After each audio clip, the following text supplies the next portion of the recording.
on the focus with the new generation thing that we've been talking about. And this is our focus for the season that we're in, especially this month of I think the last week of April into May. It is important that leadership has succession. It is important that we consistently, develop a program for raising a new generation of leaders. This is so important, for continuity. It's so important for our world to continue to progress, continually progress in stages, and we can easily and see the successes that each generation is making, the legacies that we're building, how it's impacting, how we're becoming better at the things we do, rather than we, literally seeing ourselves going back. And I think this is a topic that every one of us must be a whole part of, and I was so glad, last week I wasn't on board. I had the new generation, the millennials, actually discussing the issues themselves, and I think that was just fantastic. I was sitting there listening to them, and it was just fantastic. Some of this are groomed, men and women, young lads and young men and women that we've intentionally groomed, and we can see the results.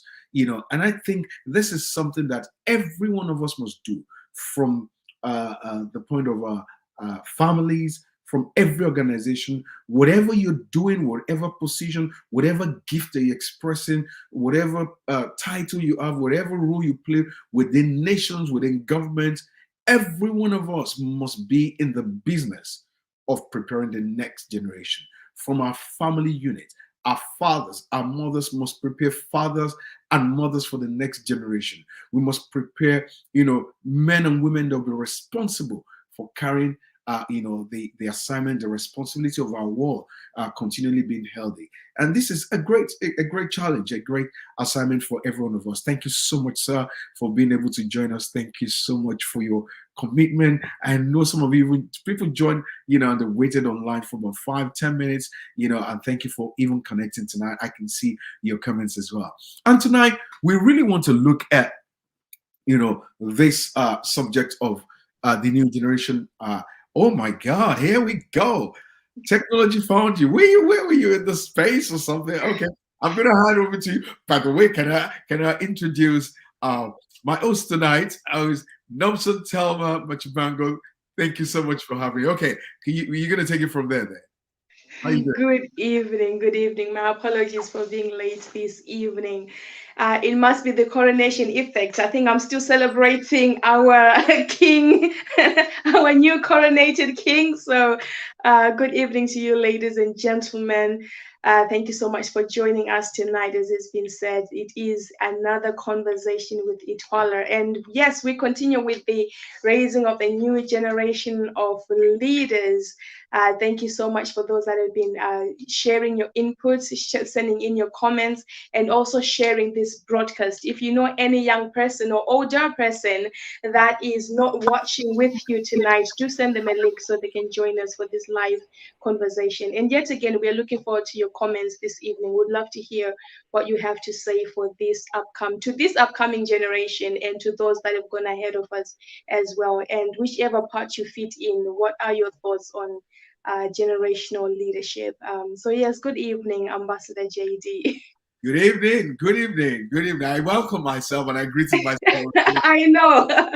uh, I know you didn't manage to join us last week, but as we carry on the conversation, I would love to hear, and I'm sure our viewers would love to hear some of your thoughts on the new upcoming generations. I mean, when you see young leaders, how do you feel? What do you have to say to the upcoming new generation of leaders?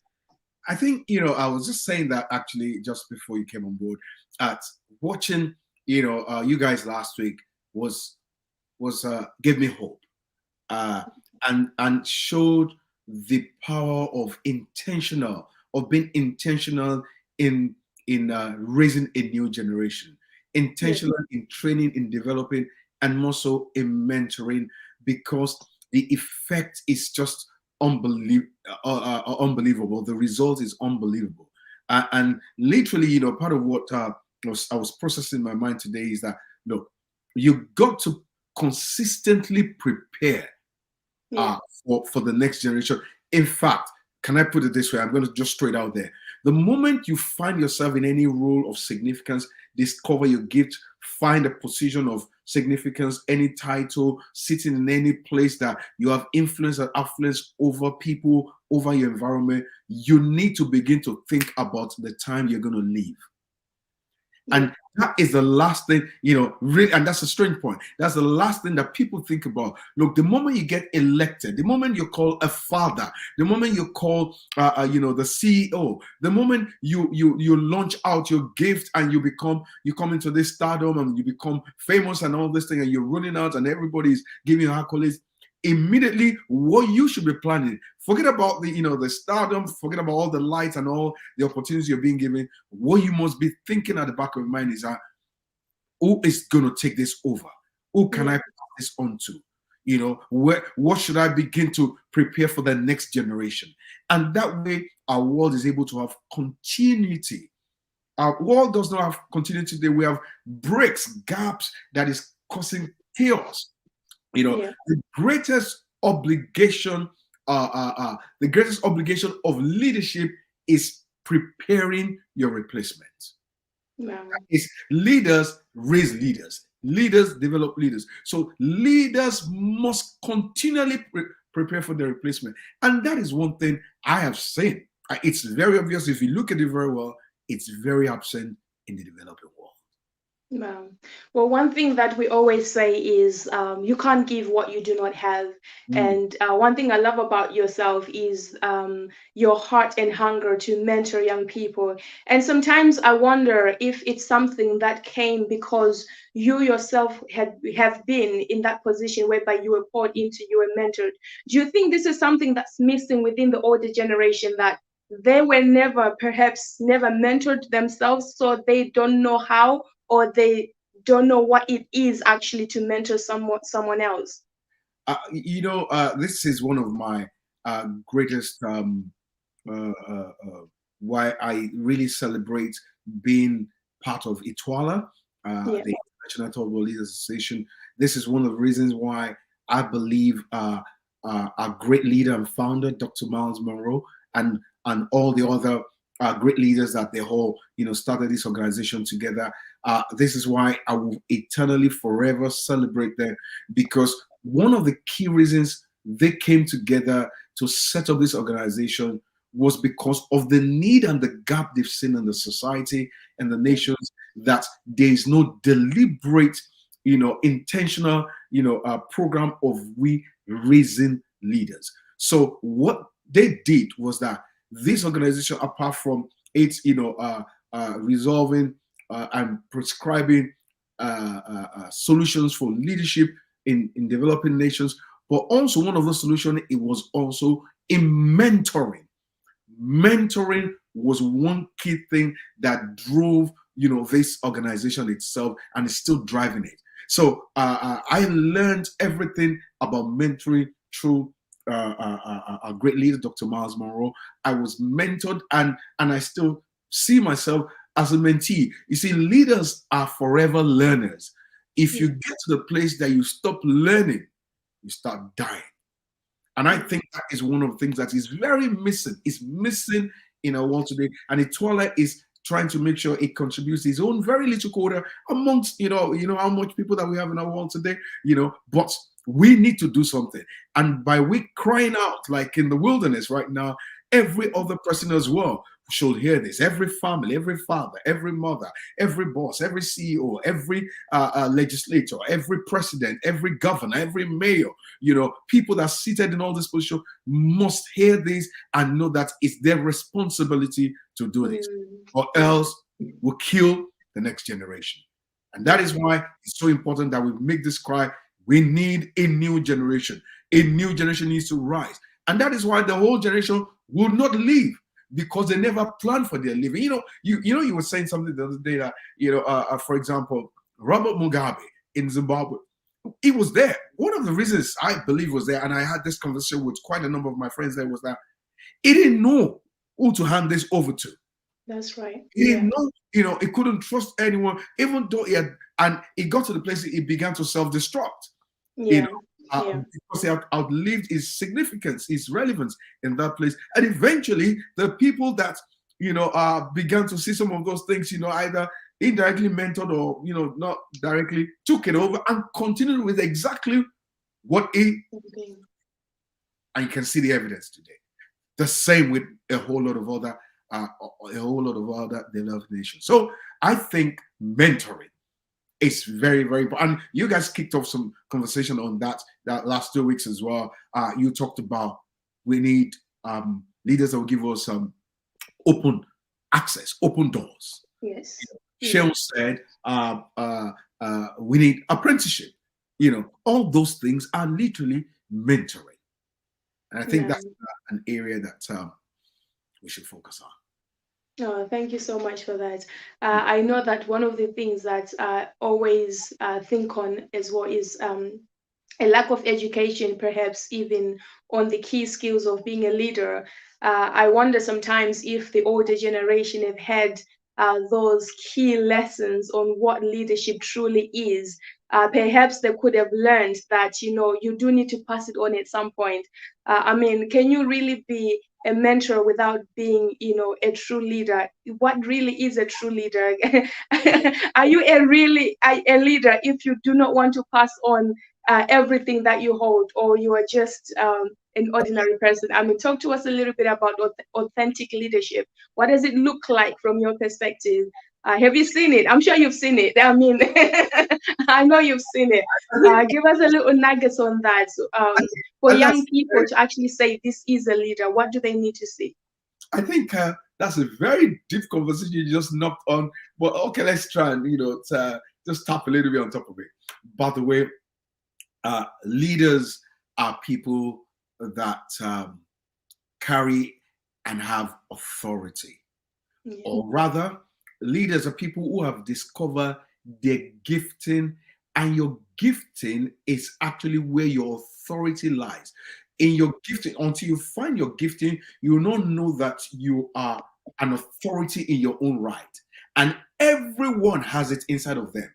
However, they've not really discovered it. And that is why sometimes when we begin to talk about authority, people are very skeptical, because what we've seen about authority is totally, an abuse, a perversion of what authority really is.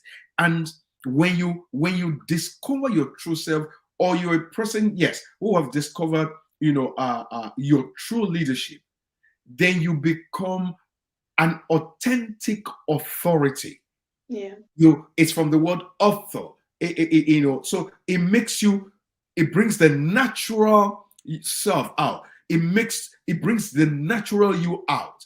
And that way you are not intimidated by anyone, you don't oppress anyone, you're not trying to become anyone else, because you found your authentic self. Now, oh my God, you want us to unbundle this, like one of my friends would say. But the thing is that now authentic authority always desires, always looks forward to releasing other people's authority, not keep them down. You see, when you've not discovered yourself, then you don't want anybody, to thrive around you. Rather, your authenticity makes you want to see others thrive. And I think, that was, I saw this firsthand with working with Dr. Miles, because all his desire was to make us better. In fact, to make us better than himself, to bring our true self out. And the more we discovered ourselves, the more excited he was to work with us. Yeah. So his authenticity was so genuine, was so real, that he was so free, he was so glad in empowering others. And this is very, very important. And that is why you see a lot of leaders today, don't release others, rather they kill them. Yeah. Well, I was gonna say, like you mentioned, what we talked about, open doors, and I wonder sometimes that if a leader is truly authentic to who they are, would they really fear the uprising generation? But I think sometimes doors are closed because of intimidated by the coming leaders. Like maybe they know too much, maybe they're going to change things, maybe they're going to, dismiss me. Like, You just said authentic leaders are not threatened by others. mm, They don't want to employ you, they want to deploy you out. no, That's what they do. So they always have open doors. They don't shut their doors on you. They don't have 500 protocols around you that you have to go through to get to them. You call them, they're going to pick up and say, hey, son, daughter, how can I help you? See yeah, me in the office. And they break every protocol in order for you to be able to have access to them. That is because they're authentic. When you're not authentic, you need all these guards, all these bridges, all these gates all around you, because you've not really discovered your natural self. You're not, when you discover your true self, you become free from people's opinion, free from protocols, free, to make others to, you become who you are, and you see your value, yeah, to other humans. In fact, humans they give you your assignment.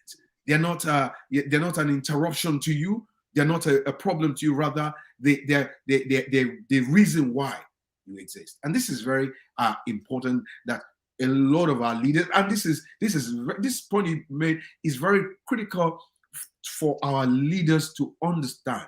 Some people do not even understand, do not even know that this is what they're going through. They are just reacting, or they're just acting based on something they do not know. yeah, They keep on guarding themselves because that's what they've seen others do, but they never questioned it. And I think everything in life needs to be questioned. needs to be questioned. Yeah, wow. Authentic leadership is to transfer, is to empower others. Wow, that is so true. Well, I'm definitely not for one that can, run before they crawl. So I'm definitely one for uh that, really wants this new generation of leaders to actually be ready to take on the power or the authority that is given to them. But I wonder for older generations, I mean, if you can speak to older generations for a little bit, how does one know when their time is up? Because I know that passing on the baton is hard. Sometimes we think that I think sometimes people are brought up thinking you pass it on when you die. So that way it's you there's nothing you can do, you're gone. It has to go on to someone else. But before you even, die, is it possible to pass on the baton?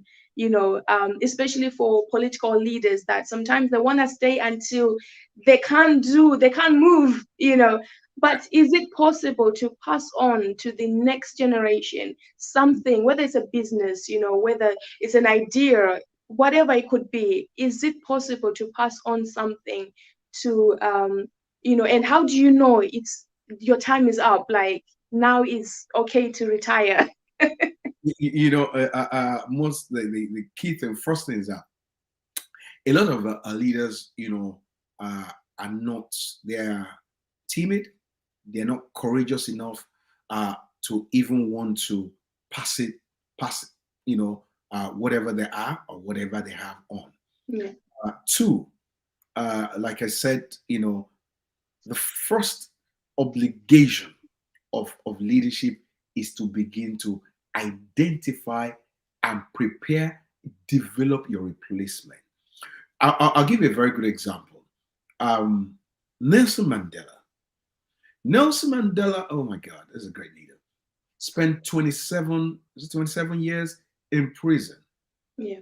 Came out of prison, and everybody says this is our leader because he fought for a cause and got elected and became the president. And he served one time, I think about 4 years, something like that, and immediately passed it on. Now, you will want to believe that the guy has served 27 years, he will want to make up for that in that presidential power. Yeah. Give up power. Giving up power keeps you in power. Wow. Can I say that again? When you give up power, it keeps you in power. Every time you make yourself unnecessary, people will keep you relevant. And so, therefore, leadership needs to operate. It's not even about a time frame.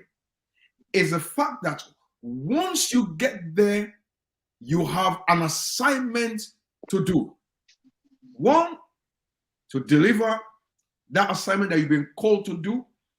As you're delivering it, know that you're not eternal. You have a time frame. You're not going to be here forever. You need others. So you identify your replacement. You begin to develop your replacement, immediately. Train them, rather, develop them, and let them begin to coexist with you. Now, in you doing that, you're not trying to even clone yourself. You're trying to deploy one that is going to be better than you. And the more you do that, the more you'll be aware of when your time is up and say, son, I think it's time for you to take this over. So you don't need to die on the seat. You don't need to get old on the seat. You don't need all of that, but rather it is your preparatory work for the new generation that defines your timing. But because we do not have a preparatory plan, a mentoring plan. Now, by the way, let me undo this, because all the time leaders always talk about mentorship, mentoring, and they don't really do any of it. They just talk about that. I hear a lot of people say, I do a lot of mentoring for people. What is mentoring really? It is trust. That is why, number one thing, that how much knowledge have you gained? Now, that's where your success is. It's not the amount of knowledge. How much of it have you transferred to others? How much influence, how much experience have you gained? How much of it have you transferred to the new generation? How much connections, what made you who you are? And how much of it have you exposed to the next generation? Because you cannot be successful without a succession plan. That is why a lot of leaders they might be successful in whatever they're doing, but they're not a success in the true time of their leadership. So everything that made you, everything that you know, every experience, every value that helped you get where you are, you must unbundle them to another. And when you literally do all of that, you know that your time is up for another. And that way we have continuity. And also, like I said before, you're not doing this to clone yourself. Rather, you're developing a replacement that will be a better quality than you are. Yeah. It must be better. So once you know that you got something better than you are, then you are not necessary anymore. Wow. Now, this is where people can't get the understanding of what leadership. Leadership is a very strange place. That is why I think it might be the word that you just said sometimes for older people, older generation, that you might not be necessary anymore. I mean, what does that really mean? Like, what should they be doing when you're no longer doing what you used to be, or in the seat you used to be in? What then do you get to start doing? Let me tell you something. I said this to one of our organizations many years back. I said, I'm beginning to make myself unnecessary to you, because there were other greater courses I wanted to go on to. Yeah. But tying myself to my seat there, to my position and titles that people give to you, will not let you do that. The moment you keep on empowering others, it's literally what's the word? It gives you the momentum to go higher. It takes the place, so Mandela, for example, yep, he was an old man, but it put him in the place they call him an elder statesman. He advised presidents all around the world, not just in South Africa. He became a voice to the world, not just in South Africa. Wow. And this is what people do not understand, that look, when you do that, you become globally relevant, rather than you staying in your own just little cocoon there. Hide, so you don't give room for expansion. When you lock yourself in that kind of a thinking, which is very myopic, it keeps you there. And eventually the people get rid of you and forget about you. So look at some of the leaders that they are driven out of power. Do anybody talk about them? The ones that ended of power, they go back to them as reference and tell us, what do we do in this situation? They kept them, they preserved them. And you see, when you don't hand over to the next new generation, as the old generation don't hand over, no one will preserve whatever you built. So you will become irrelevant. People will erase whatever thing that you built. It will not be a legacy. While leadership really needs to build legacy for the next generation, that the next generation you prepared will preserve, and your name will become a monument. No. However, that is not the situation in our world today. So the way you measure your success, listen to me, whoever is in leadership, you're a head of state, you're a president, whatever you are, your success is measured by the success of your successors. Oh my God. Wow. Can I say that again? You, hold on, that dropped. Your success is measured by the success of your successors. You don't have successors who are succeeding by reason of what you've passed on. You are a successful failure. Wow, a successful failure. So Wow. invest, they must be willing to invest in their mentees and allow them to flourish while they are alive, to see it and watch them and literally say, this is good. Wow. I know our time is up, but just in case we might not get to have this conversation again, part 4, I know we're on part 3. End with this.